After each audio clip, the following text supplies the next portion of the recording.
বিয়ের দিনে দাওয়াত পায় এলাকার বড় লোকেরা, আর মানুষের মৃত্যু হলে কবর খুঁড়তে আসে পাড়ার গরিবরা।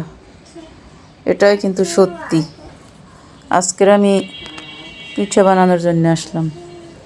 আমাদের বরিশালের রুটি পিঠা আর মুরগির মাংস। রোজা ছিলাম, তাই ইফতার করতে আসছি। আমার খাওয়া শেষ, পরে আবার আমার স্বামী এসে, সে গেছিল বাহিরে, সেও আবার আমার সাথে খাইতে এসে, কারণ খায় নাই দুপুরে, শুধু ভাত খাইছে। পিঠে বানাইছি বিকেলবেলা, এই জন্য। সুন্দর বৃষ্টি পড়তেছে আজকে। আর আপু বাজার কাছে আসতেও পারে না, আর আমি রান্না করে বসে দিচ্ছি। অনেক বৃষ্টি আসছে সকাল থেকে। আর কেমন দেখছো? হাঁটো, দাও আন্টি, দাও আপু, এদিকে আসো। আন্টি কাছে দাও, দাও আন্টি, টাকা দেবে না?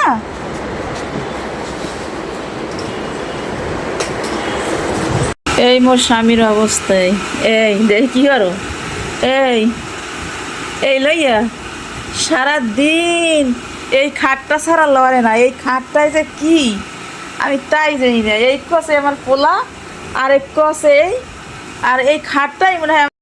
এই ধনিয়া গাছ আমাদের ঘরের পিছনে অনেক হয়ে থাকে, বাড়ির সামনে। খায় না, এই বাড়ির ও বাড়ির মানুষে আসছে তারপর খায়। আজকে আমার স্বামী কিনে আনছে, পরে আমি এখন পাতা রাইখে তারপর গোড়া লাগাবো। এই যে কাটতে নিছি 6টা না 5টা গাছ, কারণ আমার লাগানোর জায়গা আছে। ব্যালকনিতে তক্তা দিয়ে তারপর লাগাই, পরে ওই দইয়ের এগুলো দিয়ে পরে লাগাইতেছে। আমার স্বামীর আনছি ডাইকিয়া, ওই লাগাইয়ে দাও। পরে সে আসছে, মাটিগুলোর এবার একটু জোর জোরে করে নিলাম। এখন লাগাইয়ে তারপর পানি দিয়ে তারপর রাখবো। এই আমার লাগানো শেষ, 2টাই লাগাইছি। আজকের মুরগির মাংসটা আমি বাটা মশলা দিয়ে রান্না করব, এই জন্য মশলা বেটে নিতে আসি। একটু জাল জাল করে রান্না করব। পোস্তদানা দিছি, সব মশলা দিয়ে দিছি। আর এদিকে মশলা মাখাইয়ে মাংস রেখে দিতেছি, ভাজি করে তারপর রান্না করব। আর চিংড়ি মাছ ভিজিয়ে রাখছি, চুলে পাতিল দিয়ে দিছি। মরতে তো একদিন হবেই। আল্লাহ তাআলা যেন মৃত্যুর সময় কালেমা নসিব করেন, আমিন। আমি আজকের কচু শাক বাগার দিতে আছি। বাগার দিয়ে রান্না করি না সহজে, আজকের রান্না করতে আছি। আর ওদিকে আছে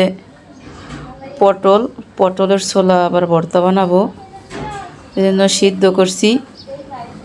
এখন তেলে আবার টালতে আসি, পরে ভর্তা বানাবো পাটায় বেটে। ভালোভাবে টালা শেষ, মরিচ পেঁয়াজ রসুন সব এই বাইটটা নিলাম, অনেক সুন্দর হয়েছে।